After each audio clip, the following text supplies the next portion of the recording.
Bienvenue dans un monde qui n'est pas notre quotidien, mais qui est celui que 400 ans d'histoire ont laissé graver.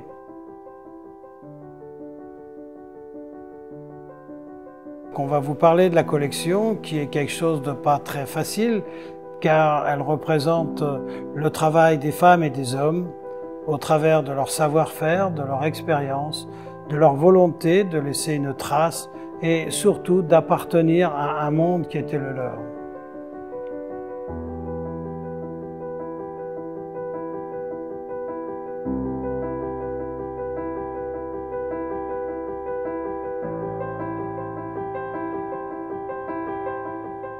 Aujourd'hui, cette collection, elle a quand même pas loin de 50 années d'existence. Elle est passée par des phases les plus diverses qui ont été d'abord l'esthétique de l'outil, puis de l'esthétique de l'outil, les assemblages, les familles de métiers sur l'outil, etc. Et de grâce, ce n'est plus une collection d'outils. Et oubliez le collectionneur d'outils. Essayez simplement de rester sur ce collectionneur que je suis devenu au fil des années, et justement en m'intéressant à quelque chose de complètement nouveau et de très peu développé à l'heure actuelle, c'est l'expression de l'homme par son travail, par son savoir-faire, par son expérimentation, par sa créativité, car les hommes d'aujourd'hui ont des formations dans tous les domaines qu'ils soient, y compris la cuisine, y compris la couture, le tricot, mais à cette époque-là, eh bien, on apprenait sur le tas, avec maman, avec mamie, avec papy, derrière le tracteur, dans le champ, dans les ateliers, on s'improvisait, puisqu'à cette époque-là, on n'avait pas d'école de formation. On s'improvisait dans un nouveau métier dans lequel on faisait son apprentissage. Des apprentissages qui étaient souvent très longs, puisque, par exemple, je pense à cet apprentissage de charron, c'était 10 ans. Donc on peut se poser des questions aujourd'hui où on est capable de faire des genres de métiers en 6 mois. Et malgré ça, alors qu'on n'avait pas de préparation ni de formation à tout ça, l'homme a laissé une trace aujourd'hui indélébile puisqu'elle est préservée. La traversée de ces collections, la traversée des différentes étapes que je viens d'énumérer m'ont conduit peut-être à vous offrir une visite à un cabinet de curiosité. On va voir des outils modestes qui sont personnalisés justement parce que cette modestie faisait que c'était aussi la meilleure forme de présentation qu'on était capable de produire. Son curriculum vitae, c'était l'outil qui personnalisait l'attachement qu'on avait à son métier, que l'on avait à soi-même, et puis peut-être le côté visionnaire de son propre entourage. Alors on pouvait y mettre son passage chez les compagnons, on pouvait y mettre une date, on pouvait y mettre un souvenir à sa compagne. Aujourd'hui on se le tatoue carrément dans la chair, mais à cette époque-là on avait le respect de la chair et on travaillait carrément sur la matière qui nous servait à travailler. Eh bien effectivement à cette époque-là la matière première valait beaucoup et l'homme valait pas beaucoup. Donc qu'il travaille 15, 16, 18 heures, c'était normal, voilà. Mais qu'il gaspille un morceau de bois, qu'il gaspille un morceau d'osier, qu'il gaspille un morceau de cuivre, eh bien ça, c'était pas acceptable. Et pourtant, c'est sur la matière qu'ils avaient l'habitude de travailler, ou parfois la matière que utilisaient leurs voisins artisans d'un autre métier, qu'ils allaient justement s'expérimenter, progresser et améliorer un savoir-faire remarquable qu'aujourd'hui, eh bien, on va se donner un peu de peine pour essayer de le découvrir et de remarquer le message qui est inscrit dedans et surtout le savoir-faire dans un savoir-être complètement différent de ce que l'on se présente aujourd'hui.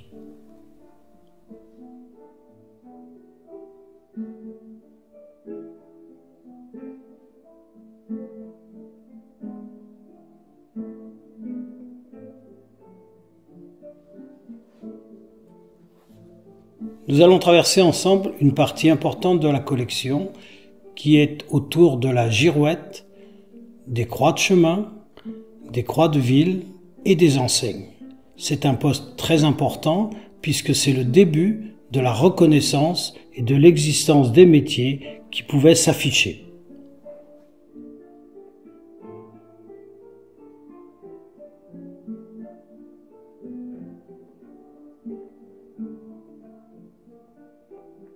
Ceci après une longue bataille, et en paraît surtout qui est apparu après l'abolition des privilèges et qui a été un des premiers modes de communication.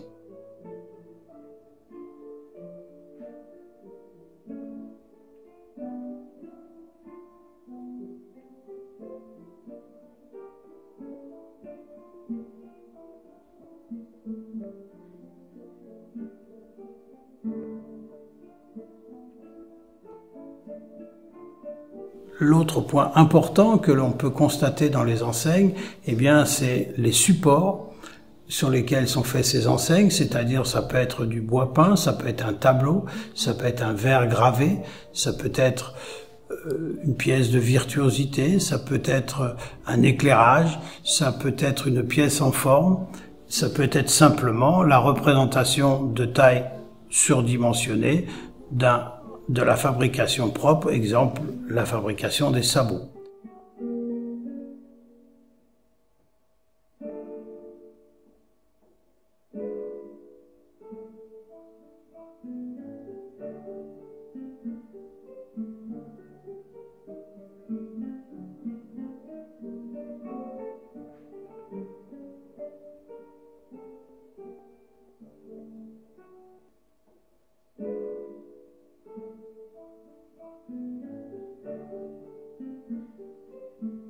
Ceci nous donne aussi l'expression du savoir-faire et de la créativité.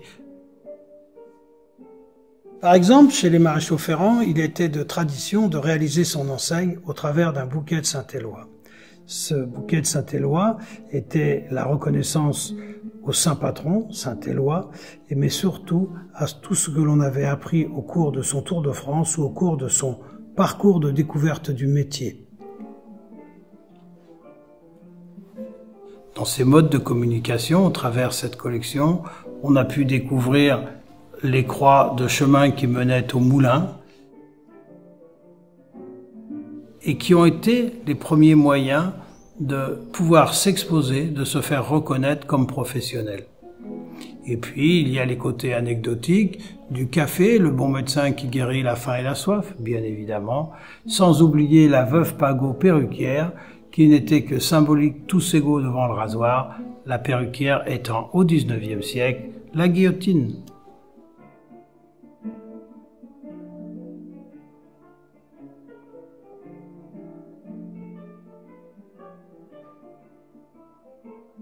Après la traversée de cette collection d'enseignes, point fort de la collection, cette paire de sabots qui a une originalité, l'un est peint en polychromie, l'autre est décapé. Ces deux sabots étaient chez deux marchands différents parisiens, l'un à Saint-Michel, l'autre à Clignancourt, sûrement séparés par la dotation à chacun de ses enfants. Depuis, la paire de sabots de la famille Lafauve, sabotier, est de nouveau reconstituée.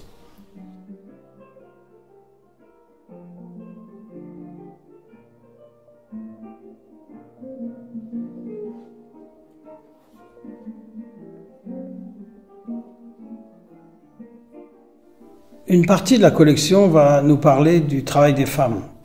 Une partie très délicate parce que le vrai travail des femmes, c'était le travail de la maison, la famille, les enfants, le travail de la ferme, le travail des animaux, c'était la traite, c'était le soin, c'était le fromage.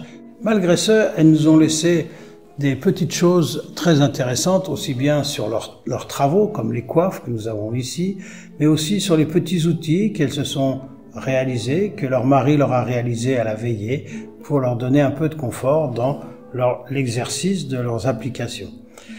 Et de ce fait, on peut retrouver facilement des choses sur la dentelle, sur le travail de paille, sur les différents fers à repasser, les différents supports de porte-fer, et puis également sur des ouvrages de couture, puisqu'il fallait apprendre aux jeunes filles très tôt à coudre, et on voit des ouvrages, des examens pour présenter le CAP de couture, et sur d'autres domaines très connus, comme le crochet, le tricot, le travail de la laine, filer la laine, et puis aussi tout ce qui a trait à la dentelle et à la passementerie.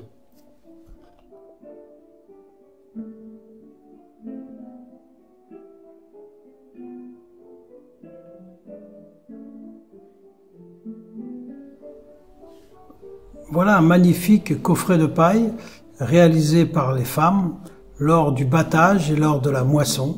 Elles récupéraient des éléments de tiges de paille, les travaillaient, les refondaient, les assemblaient et réalisaient des ouvrages de cette qualité que l'on appelle coffret de paille.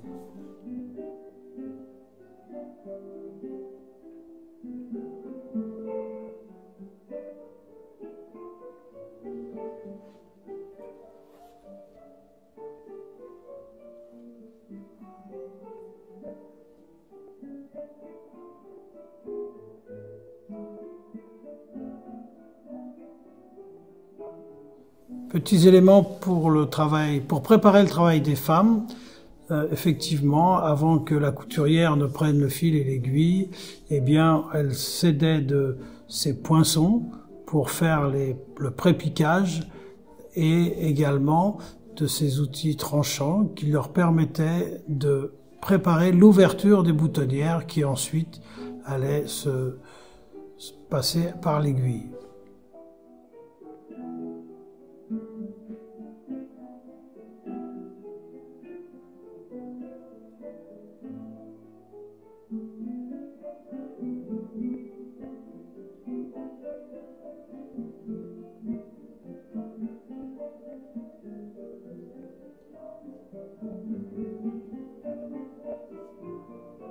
Trois petits ouvrages de femmes ou de demoiselles, puisque nous avons un petit abécédaire fait par Aurélie en 1903, sûrement vers l'âge de 10-12 ans, puisque c'était à cet âge-là que les petites jeunes filles commençaient à faire preuve de leur savoir-faire dans la couture, à l'exemple de leur maman. Une très jolie paire de gants faite au crochet, avec un travail très délicat, aussi bien sur la main, mais aussi sur la collerette autour du poignet.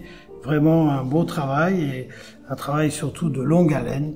Le troisième ouvrage, eh bien, n'est ni plus ni moins qu'une sous-chaussure ou une surchaussette qui permettait d'entrer dans les sabots en particulier, puisqu'à cette époque-là, on se chaussait avec des sabots. Et ces surchaussettes étaient carrément en fil de type ficelle et le tout brodé au crochet.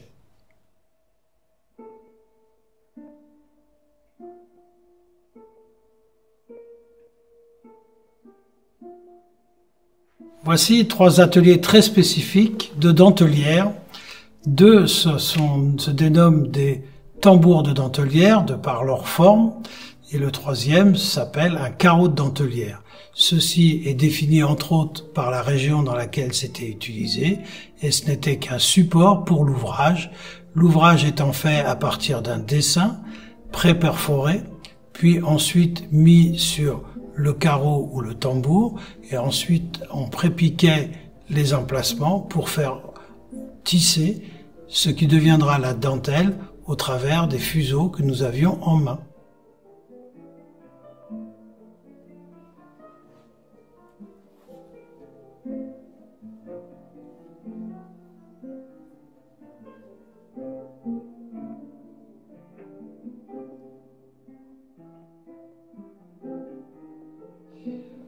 Nous sommes en présence de trois fers qu'on pourrait dire repasser, mais avec des fonctions complètement différentes. On va d'abord parler des fers dont on a l'habitude. Il y a un petit fer pour enfants qui est un fer à braise, celui-ci, dans lequel on voit apparaître une très très belle accolade sur l'arrière et deux jolis cœurs. Puis un gros fer en bronze qui est un fer à plaque, daté de 1840, avec un monogramme JLB.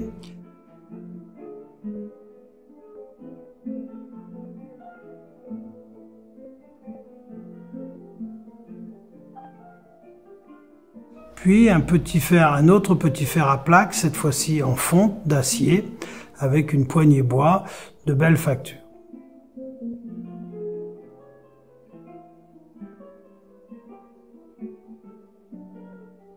Les trois autres fers ont des fonctions complètement différentes, mais sont quand même des fers.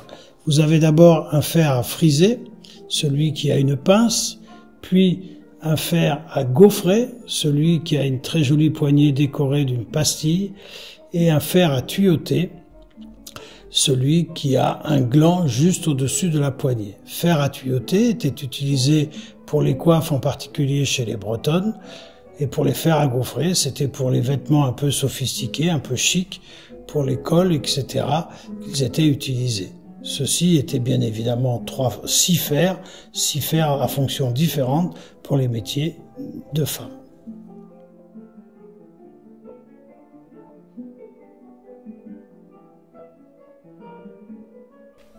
Ce battoir, eh bien, celui-ci, avec le cygne et cette fleur de lys, c'est un très beau battoir, et celui-là, il a travaillé, il a la marque d'usure, mais il a surtout été reconverti sûrement à autre chose, et en particulier, on pourrait penser qu'il a été utilisé pour rembonder les tonneaux, puisqu'il servait à battre, mais pour enfoncer des bouchons, et l'usure qui est intérieure le laisse penser. Par contre, la gravure en relief est de très très belle qualité.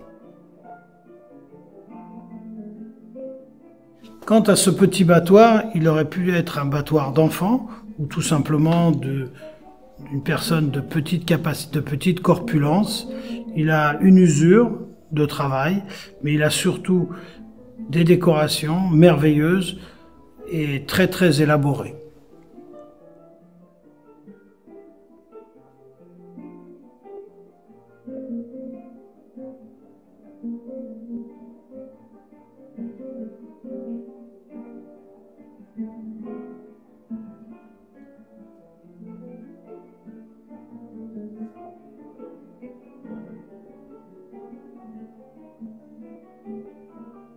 Petit point important de la vie, tout ce qui est la boisson, qui est la convivialité, qui est la vie.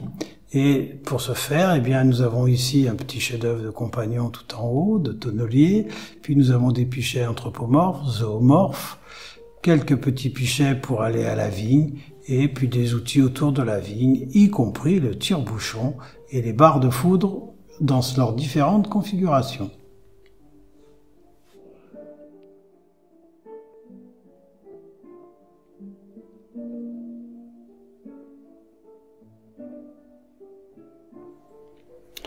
Voilà un petit ensemble autour de la vigne qui était un point important déjà pour le breuvage, mais aussi pour le travail et pour ce que ça a apporté. Donc, bien évidemment, la petite serpette du maître de chai avec sa marque pour les tonneaux, sa rainette exactement, un très beau tire-bond ajouré, 2 couteaux qui ont servi aussi surtout comme tire-bouchon, mais aussi comme briquet à silex, et un tout petit coq qui était un élément de tire-bouchon.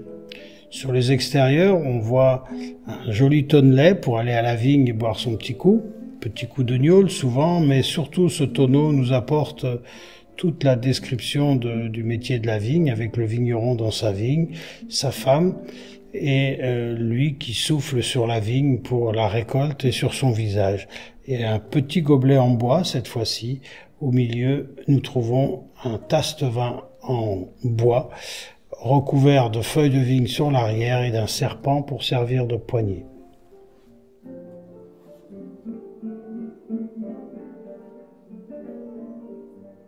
Devant nous, une barre de foudre. Barre de foudre, c'est un outil très usuel chez les cavistes, chez les marchands de vin. Les foudres étaient l'énorme tonneau qui font plusieurs mètres de hauteur et dans lesquels on stockait le vin et on élaborait les assemblages. Cette barre de foudre, elle servait simplement à fermer la petite trappe d'accès pour sortir les résidus d'une cuve d'une récolte à l'autre. Celle-ci a un côté exceptionnel puisqu'elle nous présente un vigneron dans sa vigne avec sa bouteille à la main, son verre de l'autre, son assiette, et il s'est endormi dans la vigne. Devinez pourquoi.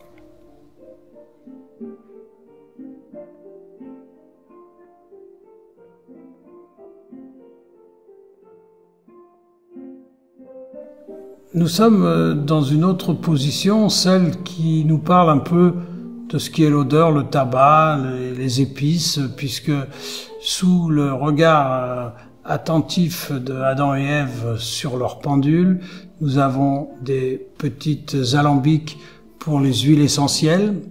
Juste en dessous, eh bien, on se retrouve avec les mortiers dans les différentes configurations, que ce soit des marteillers en pierre, en bois, en bronze. Tous ces mortiers servaient à préparer bien évidemment les épices pour la cuisine. Puis vient le moment du tabac ou des poudres, avec tout ce qui a concerné le tabac, depuis les râpes à tabac, les briquets à silex, et puis les tabatières. Les tabatières, un grand monde, puisque c'était l'objet de l'utile et du personnel, c'est-à-dire que chacun allait de sa créativité et de son invention, et on retrouve de très très belles tabatières qui souvent sont datées, qui souvent font des références à des cœurs, à l'amour, voilà. Et puis il y a des configurations un peu plus coquines avec cette congrégation de prêtres qui cachent une grande partie de leur virilité à l'opposé de la tabatière qui est dans leur dos en général. Et puis bien évidemment quelque chose que nous connaissons tous, les pipes, et les pipes travaillées, les pipes sculptées sur lesquelles on racontait l'histoire de sa vie, son environnement ou l'histoire même de sa famille parfois. Sachant que le tabac s'est d'abord prisé, il s'est chiqué, il a eu un certain nombre d'usages complètement différents dans la remise en forme de ces hommes de labeur.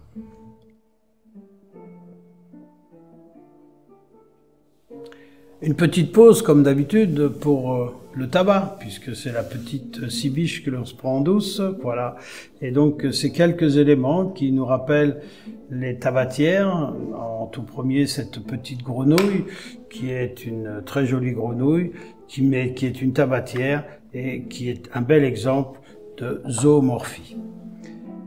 Une petite tabatière lenticulaire de très belle qualité, issue d'un morceau de ronce de noyer d'une sélection presque parfaite. Cette tabatière possède une ouverture à bascule de petite dimension pour ne permettre que l'accès de très peu de tabac. Ainsi, elles se sont retrouvées comme tabatières d'avare. Mais ce couvercle à bascule nous laisse apercevoir des choses de très belle qualité. D'abord du laiton qui est découpé, sur lequel on a fait un autel, un ostensoir rayonnant, des cierges, deux belles palmes aux extrémités et deux petits bouquets de fleurs autour de l'ostensoir. Dessous, deux cœurs qui s'opposent avec une magnifique date 1783. L'amour a commencé il y a longtemps. Et puis ensuite, bien évidemment, cette importante râpe à tabac populaire avec tous les instruments de la Passion, cette grille merveilleusement piquetée, le nom de Nicolas Breton en 1727, où elle a été réalisée.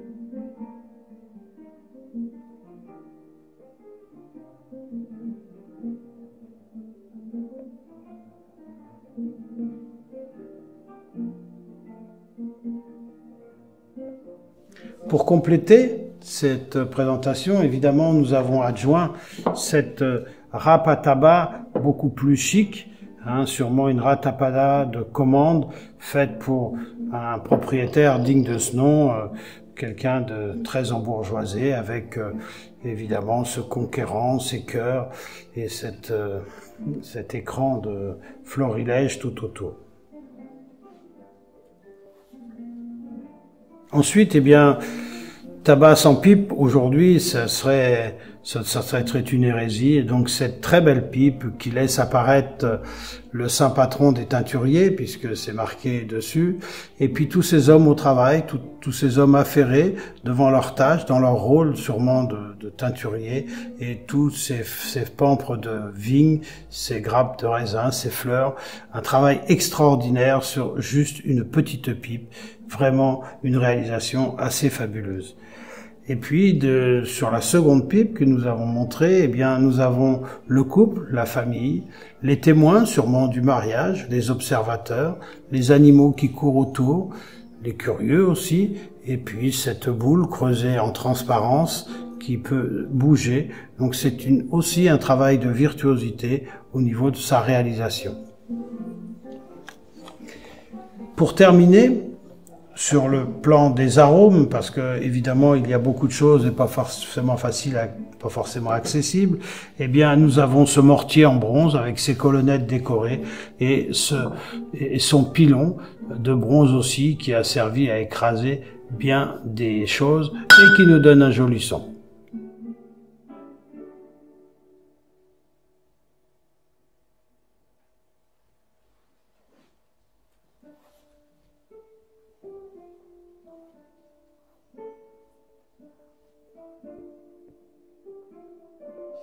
Cette fois, c'est peut-être le nouveau cœur de cette collection, puisque c'est la dernière étape que j'ai franchie pour approcher l'ensemble de cette collection en allant vers l'art populaire, l'art parfois inutile, l'art cadeau, tout ce que l'on a pu faire. Dans la partie centrale, bien évidemment, ce sanctuaire de berger avec cette montée au ciel et puis ces petits angelots. Et de chaque côté, l'ensemble de ces différents surjouts qui étaient surtout utilisés afin de préserver les attelages. Bon, ceci, c'est dans la sorcellerie des métiers anciens. Quelques objets autour du berger, et puis en dessous, dans le cadre de cette pastorale, ces colliers de chèvres, ces colliers de mulets, tous décorés, tout ce qui a pu faire à récupérer et faire écouler le lait pour en faire des fromages. Et bien évidemment, après les fromages, eh bien ces cuillères, ces coffins, ces bouteilles, ces peignes à myrtille que l'on connaît mais sous des formes très populaires cette fois-ci, et un petit sanctuaire de berger avec sa femme en présentation première, son chien et son cheval, la fidélité et les moyens de se ravitailler. Un peu plus loin, nous sommes devant les marques à pain, marques à beurre, nous sommes devant les casse-noisettes, les casse-pignes, tout ceci bien souvent en bois et toujours travaillé, décoré finement et au couteau. Un peu plus loin, on se rapproche de la cuisine cette fois-ci avec les coupe-pâtes, avec les moules à pain d'épices, les cuillères, les fourchettes, les couteaux.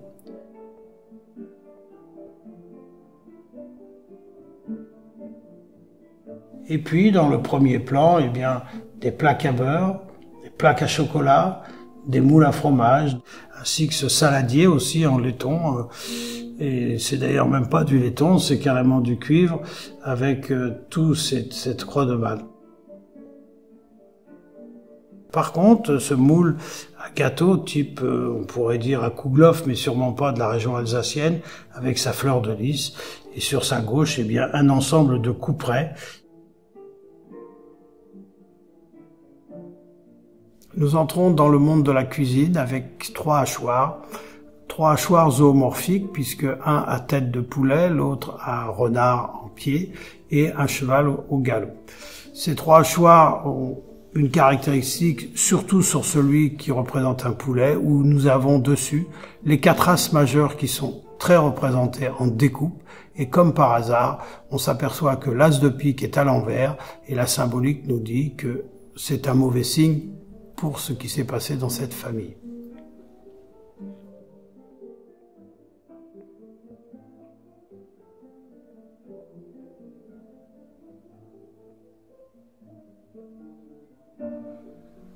Voilà, ensemble de 6 cuillères anthropomorphes qui sont d'origines différentes, avec un petit joueur de mandoline, une grosse poupée musclore aux extrémités et au milieu une jolie petite cuillère bretonne pliante qu'on dirait cuillère de berger avec sa pelle et sa paline pour faire des crêpes et des galettes.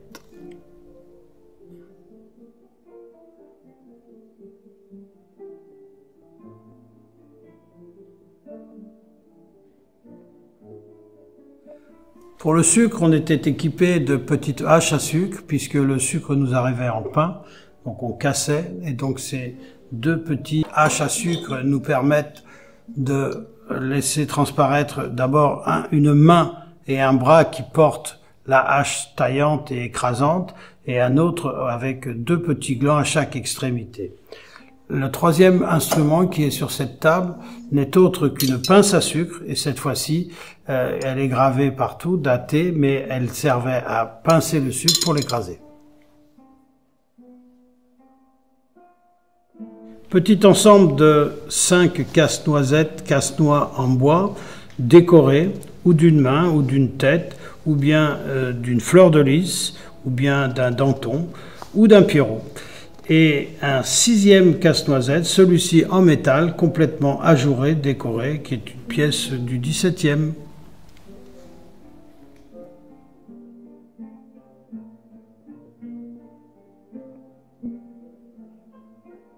Trois ustensiles, dont 2 pour le beurre et 1 pour le pain. Le petit rouleau servait à rouler le dessus de la plaquette de beurre pour la décorer par un petit écrasement. La marque à pain, elle, qui est un petit sapin, servait à marquer son pain lorsque l'on allait cuire son pain au four banal et qu'il fallait le reconnaître famille par famille. Quant à la plaque à beurre, qui est chargée de plein de décors, de rosaces, d'une date, de 1818, d'étoiles, etc., elle servait à mouler le beurre sur le dessus afin que lors du démoulage, on ait une jolie décoration sur le dessus.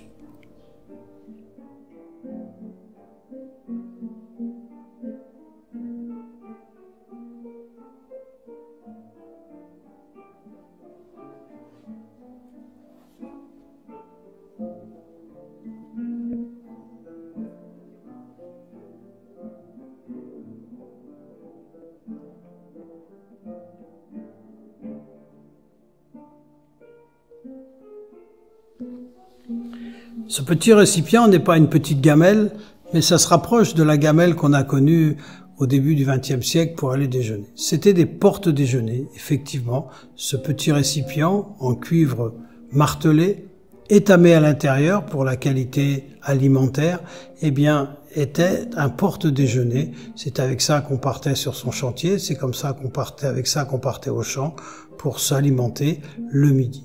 Celui-ci a une qualité encore supérieure puisqu'il possède 2 croix de malt, une croix de malt sur le couvercle, une croix de malt sur le fond. Ceux-ci sont des travaux de virtuosité d'un compagnon d'Inandier à l'image de Saint Jean.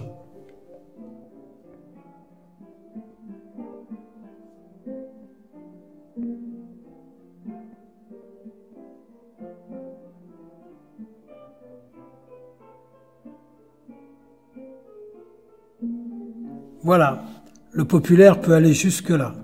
Cette vertèbre de cétacé que l'on a convertie à un prêtre en chair avec son col blanc, qui nous montre le chemin qui va devenir celui de la collection peut-être aussi.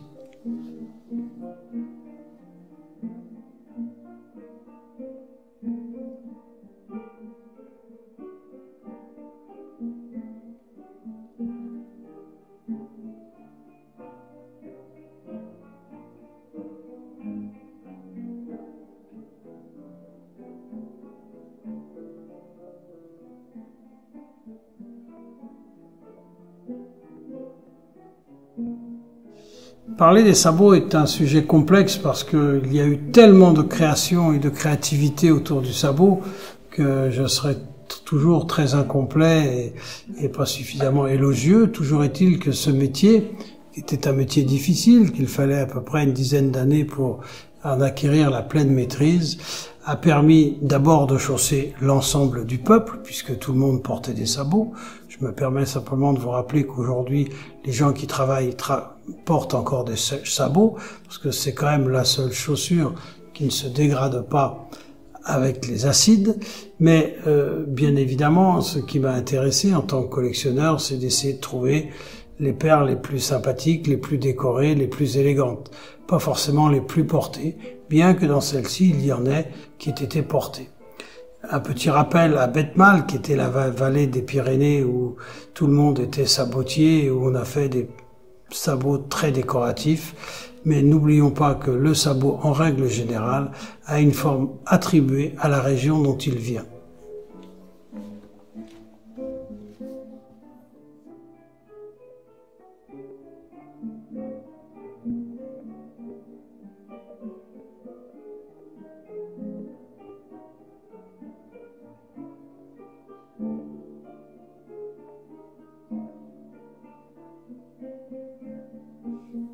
parler des sabots et en choisir, c'est très délicat. Il y a une 60aine de paires dans la collection.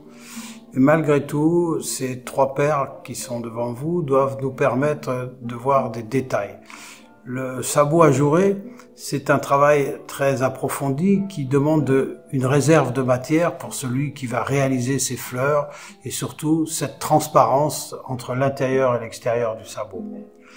La petite paire de sabots de jeune fille avec ses pampres de vigne et cette petite violette est un régal au niveau du geste, de l'offrande de ces sabots qui sont d'une très belle finesse.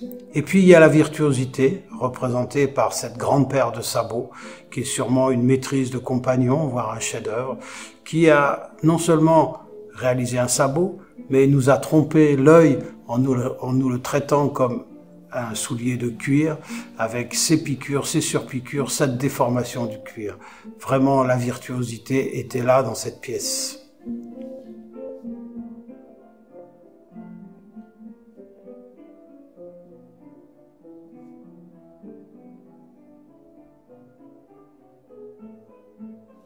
Voilà, sabotier, oui, effectivement, ça fait des gros sabots, hein. Comme on a l'habitude de dire, t'arrives avec tes gros sabots, eh bien oui, les sabotiers savaient faire aussi, au travers des sabots, des petites sculptures, comme ce calvaire réalisé avec un empilage de sabots, sa croix avec 2 sabots, et puis bien évidemment, ce qui lui a permis de faire ça, ses outils symboliquement, ainsi que la couronne du roi David. Une petite pipe aussi, mais une pipe qui nous raconte une vie sûrement, puisque cette pipe nous laisse transparaître le sabot, l'homme, le cœur de l'homme dans sa tête, et au-dessus du cœur de l'homme, l'enfant, une bouteille à la main. De chaque côté, les chiens de la fidélité. Je vous laisse à votre libre réflexion de pouvoir interpréter ce qu'a voulu nous dire cet homme sabotier à l'origine.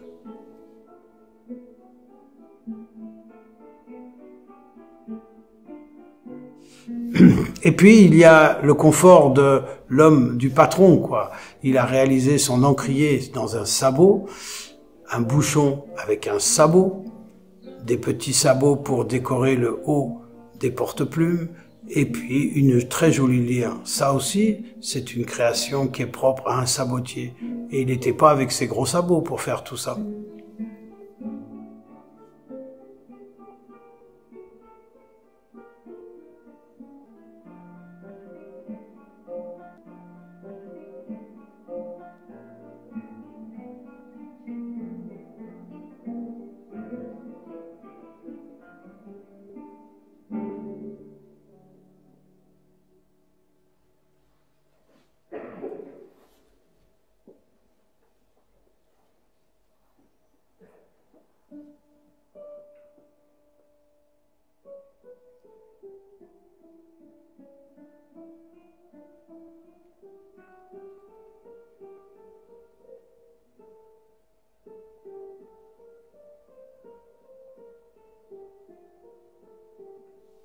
Vous parlez des outils, un vrai supplice, car c'est quand même l'origine de mes recherches et de ma collection dans ce domaine-là, et qu'un jour il m'a fallu me séparer de 12 000 d'entre eux.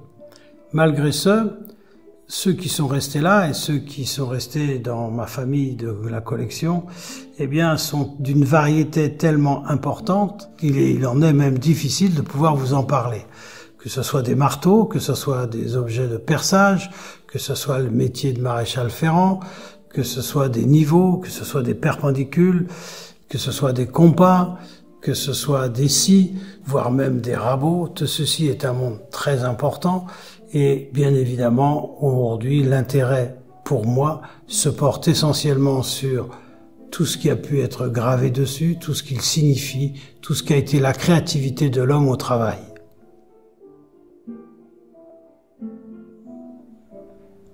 Les outils étaient déterminés par la matière qu'ils allaient travailler, et là nous avons quelques outils qui vont travailler le bois. Les rabots pour aplanir, pour mettre en forme, pour finir.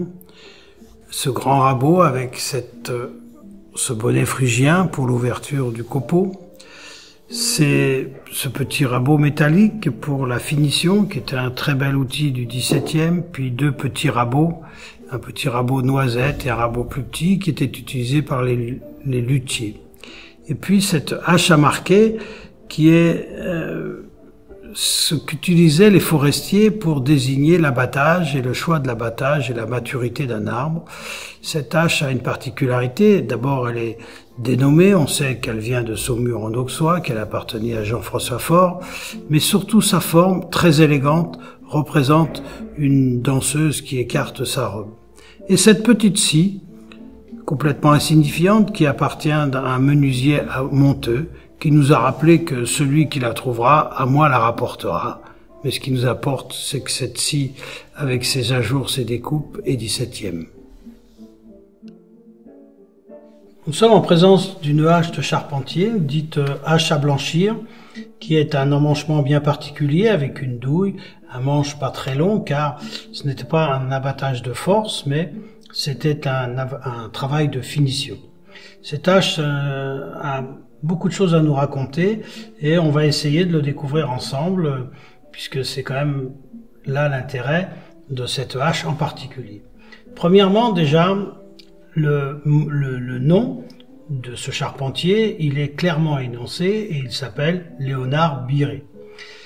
Et il rajoute en l'an 8. Je laisse à chacun de se retourner dans ses lèvres d'histoire pour retrouver l'an 8. Et tout de suite, eh bien, vous verrez quel âge a cette hache. Mais l'important de ce qu'elle a à nous dire, c'est que d'habitude, en général, les propriétaires de leurs outils, la reconnaissance qu'ils avaient à leurs outils, eh bien, étaient dans un cartouche rectangulaire, classique, ou des fois, suivant le pourtour de l'objet. Et là, cette fois-ci, eh bien, le cartouche, il est dans une épure de charpente, avec, comme on peut le constater, les différents nœuds d'assemblage, etc. Donc effectivement, rappelons-nous aussi que dans le métier de charpentier, le travail sur le trait est le plus important de la profession, puisque 60% du charpentier, c'est pas de dresser des bouts de bois, c'est surtout de les assembler. Et les assembler, il faut les dessiner, et les dessiner, c'était le trait. Mais ce charpentier avait quand même une appartenance très clairement énoncée. Premièrement, il nous représente ici un rayonnement, un cercle avec un rayonnement. Ce cercle avec ce rayonnement, c'est la transmission du savoir, le partage des connaissances. Au-dessus de ce rayonnement, un petit carré sur sa diagonale, comme par hasard. Voilà. Et ce carré porte sur ses pointes le rayonnement, puis d'un autre côté, un cœur infléchi que l'on voit très bien dessiné ici. Et de l'autre côté, un bonnet phrygien. Le bonnet phrygien nous rappelle peut-être la nostalgie ou la traversée d'une époque où le bonnet phrygien était tout à fait d'actualité. Au-dessus, sur la 4e pointe de ce carré, eh bien, l'arête de poisson qui est la jeune pousse qui monte, qui est le jeune apprenti qui deviendra maître, voire compagnon. Et puis, tout en haut, eh bien, effectivement, une autre symbolique ici, un rayonnement complet en forme de cercle. Certains l'appellent en forme de soleil. C'est l'approche de la perfection. Évidemment, pour le décor de l'ensemble, on a rajouté des petites lentilles de chaque côté qui n'apportent pas grand-chose. Mais je crois que ce Léonard Biré, sûrement compagnon, avait un fort attachement à ce qui est son environnement et surtout à son métier, puisqu'il l'a d'abord honoré en se mettant à l'intérieur, donc il était vraiment charpentier lui-même. Une petite série d'outils pour le perçage ou percement. C'est une fonction importante parce que tous les assemblages, les chevillages, se faisaient par percement et donc il était nécessaire de pouvoir le faire dans de bonnes conditions. On a vu sur cet ensemble un vilebrequin très populaire, un vilebrequin avec conscience, la conscience étant la partie que l'on s'accrochait sur la poitrine et dans lequel on faisait servir le vilebrequin. 2 vilebrequins un peu plus sophistiqués, dont un dont la conscience ou la patère est animée d'une tête de dauphin, le tout monté sur un très bel emmanchement en ronces de noyer. Et puis un dernier vilebrequin qui est beaucoup plus rustique et qui laisse apparaître sur sa courbure des pampres de vigne et des grappes de raisin.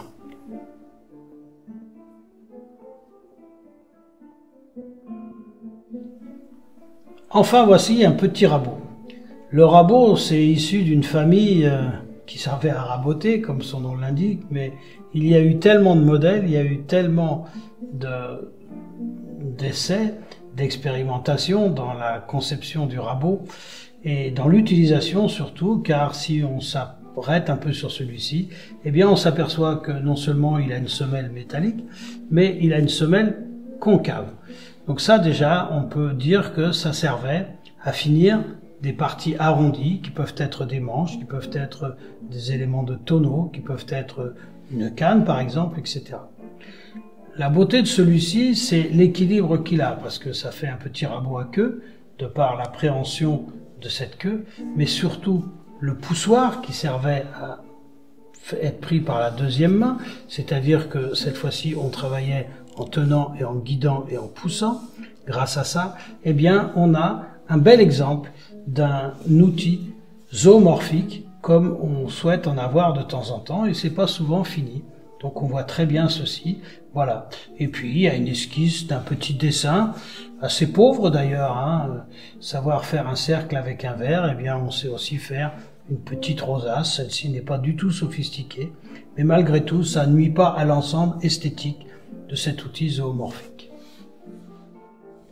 Cet outil un peu essolé est un très bel outil de la catégorie des ébénistes. Effectivement, c'est ce que nous appelons un couteau d'épaule, dont l'appui se faisait sur l'épaule et où on travaillait avec ses deux mains pour avoir un maximum de précision, la lame étant un petit rasoir. L'intérêt de celui-ci, c'est qu'effectivement, il nous présente un visage humain dans la partie inférieure, il est donc anthropomorphe, mais dans la partie supérieure, on nous fait voir une petite tête de chien, symbole de la fidélité à son maître. Donc enfin un outil anthropomorphe et zoomorphe à la fois. Je vous parle d'un outil complètement différent, sûrement un outil des gens du voyage, car effectivement ce n'est ni plus ni moins qu'un éplucheur à osier. Cet éplucheur à osier, taillé dans un os, eh bien, est surmonté d'une rose dans sa partie supérieure, d'une fleur de lys dans la partie inférieure, et d'une coquille Saint-Jacques à l'entrée du poussoir qui va guider le rameau d'osier pour être épluché. Eh bien, on revient sur ces petits outils qui étaient des outils de vannier qui servaient à refondre l'osier. Les vanniers, ça peut être aussi les gens du voyage qui ont repaillé les chaises, qui ont refait des chaises, qui ont fait des paniers. On en voit encore quelques-uns sur nos routes, de moins en moins, mais voilà. Ces fondoirs, eh bien, ce sont des petits outils frustres qui sont, pour ceux-ci, tous taillés dans un morceau de bois. Souvent un morceau de bois dur, parfois du buis. Celui-ci, eh bien, d'abord, il a une très belle marguerite aussi sur le dessus, donc on essaiera d'aller rechercher dans la symbolique ce qu'était la marguerite. Il est ajouré avec toute la sophistication que je vous ai parlé, de travailler en ajour, c'est-à-dire de la beauté de ces objets qui ont une transparence complète. Des petites marguerites ici, au croisement des colonnettes, mais surtout ces petits visages anthropomorphiques, mais qui sont diaboliques. Chaque fois, nous avons 3 petits diables ici, qui sont bien représentés avec leurs petites cornes, et ça en fait un objet d'exception, de par la qualité de la finition, de par la transparence, et de par cette volonté de ces petits diables, de cette représentation diabolique de ces objets, qui sont peut-être passés par des mains de 10 heures de bonne aventure.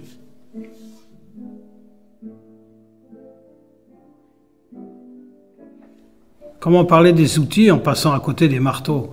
Tout le monde sait ce qu'est un marteau, tout le monde a utilisé le marteau. Et là, justement, 3 marteaux très spécifiques. Un marteau de tailleur de pierre où l'usure a grandement attaqué les faces de celui-ci. Et c'est la preuve de son travail et de l'habileté du professionnel qui tapait toujours au même endroit. Ce marteau de tailleur de lime, plutôt inconnu, avec ce marteau très courbe, qui n'autorisait qu'un tout petit geste du poignet, de façon à pouvoir avoir la répétitivité du geste tout au long de la journée, où 10 000 coups à l'heure étaient donnés à peu près par celui qui taillait les limes. Et puis un marteau qui pourrait sembler très banal, qui est un emmanchement complètement monoxyle de fer, aussi bien pour le manche que pour la tête de travail. Et celui-ci laisse apparaître quelque chose de surprenant. Une écriture en relief de Jésus, Maria, Joseph. Et j'ai bien dit en relief.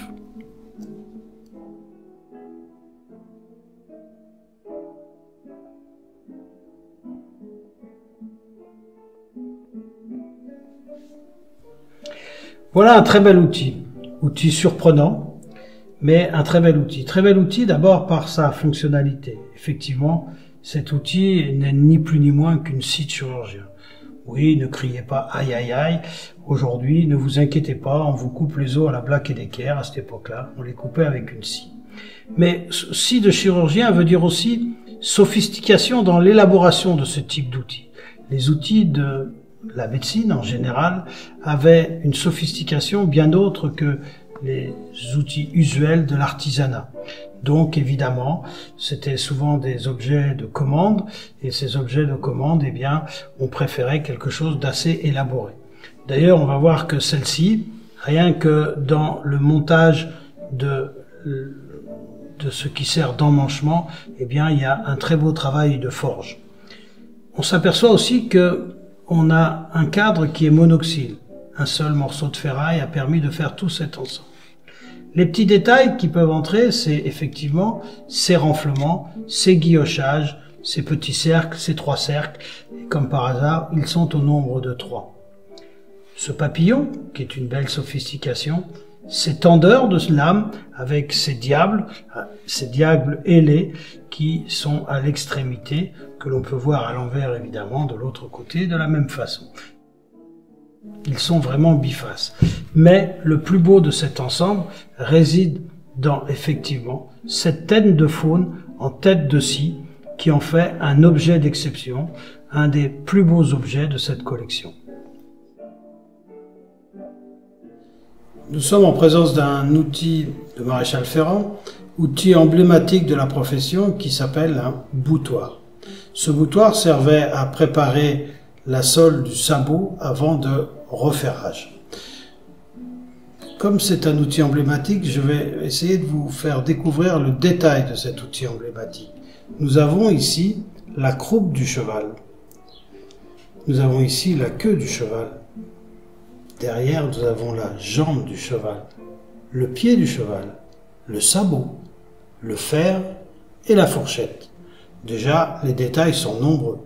Mais si on se place de l'autre côté, on s'aperçoit que nous avons ici l'enclume, le marteau, la tenaille et le fer. Vous voyez que cet outil emblématique, c'est quand même un grand résumé de la profession pour forger un fer à cheval et le remettre en place.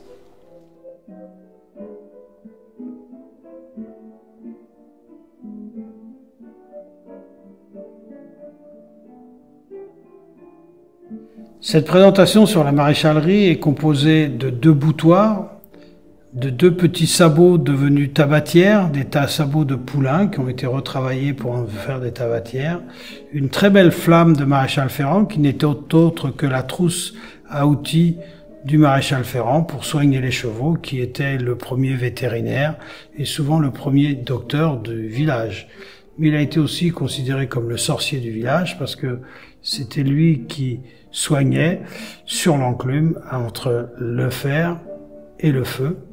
C'est lui qui rythmait au bruit de son enclume la vie du village et à son odeur, quand il brûlait la corne des chevaux, on savait qu'il était au travail.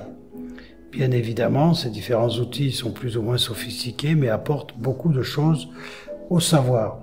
Et puis, dans un boîtier tout noir ressemblant à un sabot de cheval, eh bien, un petit bouquet de Saint-Éloi qui n'est ni plus ni moins qu'un reliquaire dans lequel ont été suspendues les 2 boucles d'oreilles du compagnon Maréchal Ferrand, décédé, et qui sont, elles, en or, et auxquelles on ne peut pas accéder.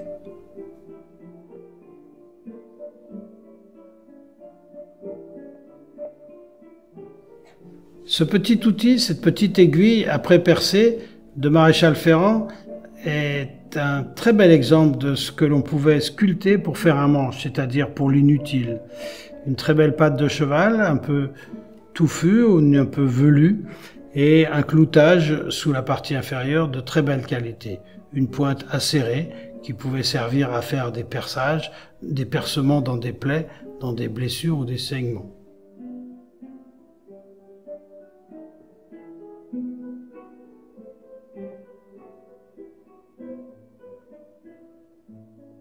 Les balances, encore un état dans l'état, puisqu'actuellement et depuis quelques années, à peu près 1200 balances font partie de cette collection. Bien évidemment, on va s'épargner les 1200, on va juste en regarder quelques-unes, mais on va surtout regarder l'attrait et l'intérêt des balances. D'abord, parler que des balances seules, c'est une erreur, car il faut aussi parler de la mesure, et ça aussi est important. Les balances, pourquoi cet intérêt pour les balances quand on s'est intéressé au métier et à l'outil, mais aussi à l'homme, c'est que la balance était l'objet, l'ustensile de transaction de tout travail. Donc c'est pour ça que chaque métier a défini ses balances, a défini son outil de pesage comme il en avait besoin. On pèse bien évidemment le pain, on pèse les pommes de terre, on pèse la farine, mais on pèse aussi l'argent, on pèse aussi l'or, on pèse la pharmacie, on pèse le grain. Tout se pèse et tout se mesure par charge pondérale. Donc c'est pour ceci et c'est pour cette raison même que je me suis beaucoup intéressé à la balance à un moment donné et que la collection en compte quelques-unes d'assez exceptionnelles, pour ne pas dire très rares. Bien évidemment, je ne peux pas m'empêcher de vous parler de la mesure, car toute transaction se faisait par volume des chambres, donc ça a été des mesures pour les capacités, pour les grains, pour les liquides, mais aussi pour les longueurs. Et tout ce qui a fait tout ce qu'ont pu faire les bâtisseurs, se faisait à partir de longueurs. C'est pour ça qu'on a des jauges, c'est pour ça qu'on a des étalons, c'est pour ça qu'on a des mètres. Et puis, tout ceci nous ramène à quelque chose de très très important, c'est-à-dire la normalisation de ceci au niveau de l'apparition du système métrique qui a commencé à se mettre en place en 1803 et qui est devenu la référence internationale en 1867.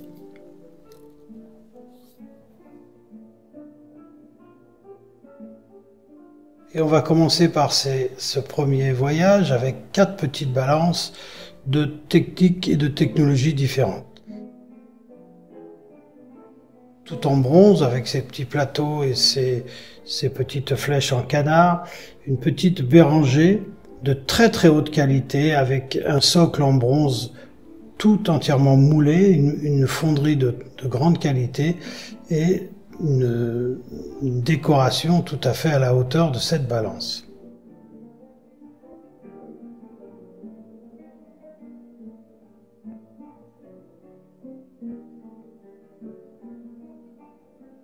Ensuite, nous avons cette balance de diamantaire avec ce support en arc voûté.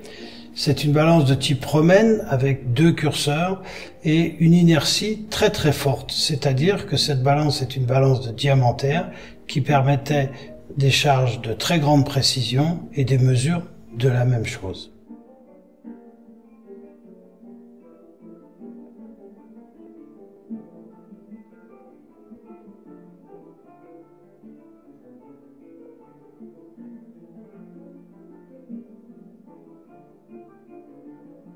Une balance à ressort de compensation, qui est une balance de la fin du 19e et qui est un pèse-let à compression avec toutes ses graduations et la valeur de ses charges. Puis une autre petite balance de type Jekyll à contrepoids déporté.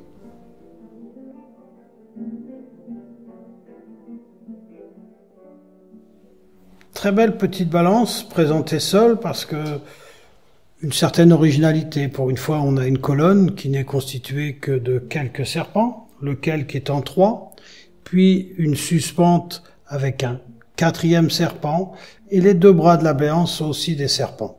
Cet ensemble de 6 serpents nous fait une très belle balance de pharmacie, d'une qualité, d'une sophistication esthétique très intéressante.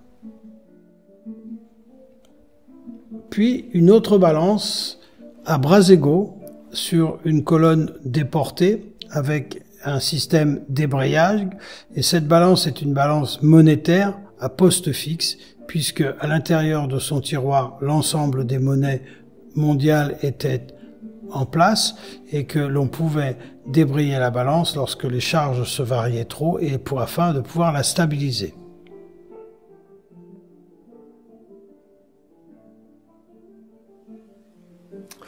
Avant de quitter le monde de la balance, une balance romaine de la collection, datée de 1644, qui laisse apparaître deux chiens qui s'affrontent sur la tête de balance.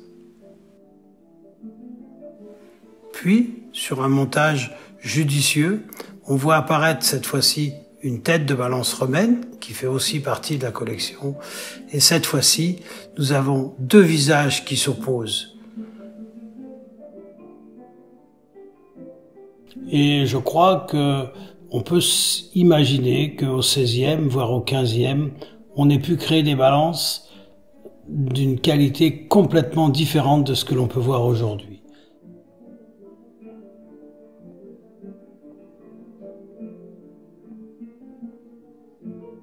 Dans la mesure, évidemment, il y a les charges pondérales, il y a les liquides, il y a les volumes, il y a les longueurs et bien d'autres mesures puisque tout se mesurait.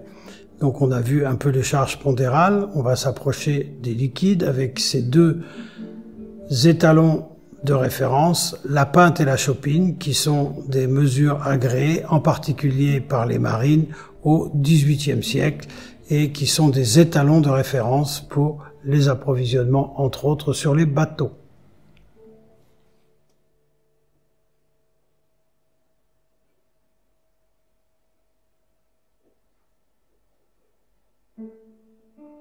Après cette traversée plutôt exhaustive de la collection, bien évidemment, on va parler un peu d'avenir, mais comme nous avons déjà été relativement longs, on va vous dire qu'il nous reste en réserve tout ce qui tient au travail de la terre, au travers de la poterie qu'on retrouve comme objet usuel, comme objet de piété, comme objet de stockage.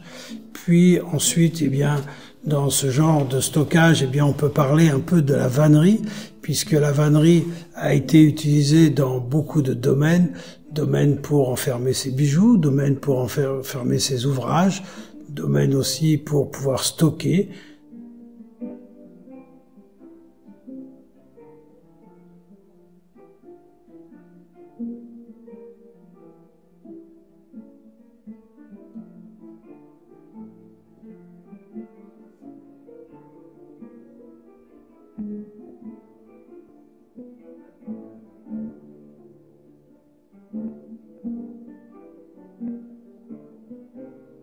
Voilà, donc la vannerie a aussi une place importante dans le petit détour que nous aurons à faire, sans oublier le travail des ficelles, et puis, bien évidemment, ce qui a été très souvent une référence au travers de l'histoire de cette collection, et surtout de tous les signes qui nous sont laissés, eh bien, tout ce qui est des objets de piété, qui sont eux des objets de piété, mais qui sont souvent retrouvés comme référence dans tous les objets de cette collection que nous avons traversée ensemble.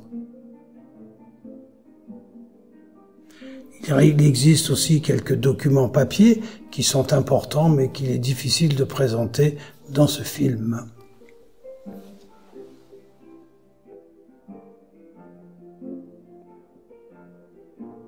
Ce casque n'est rien d'autre qu'un chef-d'œuvre de charpentier. Oui, de charpentier. Surprenant pour ce métier qui a l'habitude de faire des cathédrales et des toitures. Eh bien, cette fois, ils ont fait une œuvre, un casque en 3 couches de bois entrecroisées, qui est d'une forme générale ovale. Et à chaque fois, on retrouve la forme circulaire, aussi bien à l'extérieur qu'à l'intérieur. Et bien évidemment, au fond de ce cercle à l'intérieur, les outils de base du charpentier, le compas pour le trait et la bisaiguë pour les assemblages. Ce petit pichet que l'on voit n'est autre qu'une chope, et est une chope de bière puisque, bien évidemment, celui qui l'a créé n'a pas oublié de nous ajouter sur le couvercle l'orge et le houblon. Mais ce pichet, il a une forme bien particulière. On a parlé de pichet, on a parlé de chope, on va rester sur le mot chope puisqu'il a une poignée.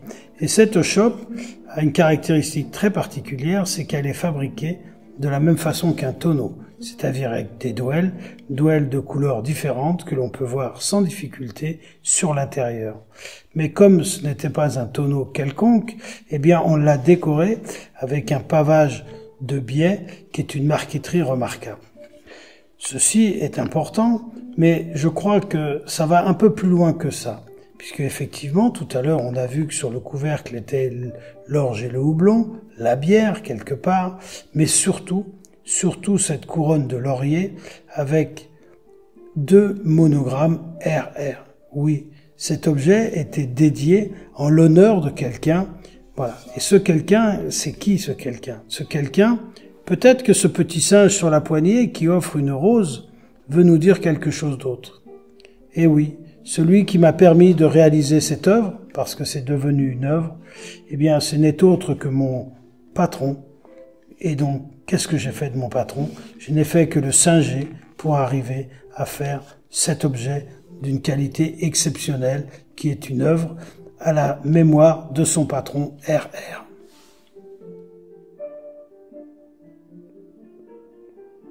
Oui, je vais vous parler de mon premier outil, l'herminette, et de son histoire.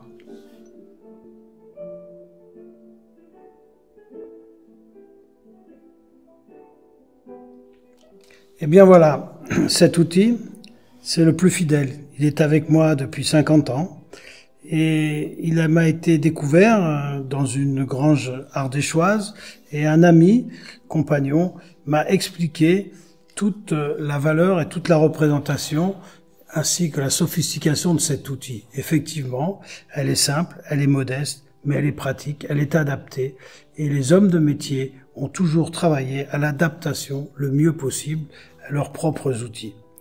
Elle est esthétiquement de tout à fait de mon goût, très modeste, mais cependant, elle m'a ouvert la porte à tout ce qui est devenu cette énorme collection qui s'est centrée maintenant sur ce qu'a pu être le travail des hommes et en particulier dans la réalisation de leurs propres outils.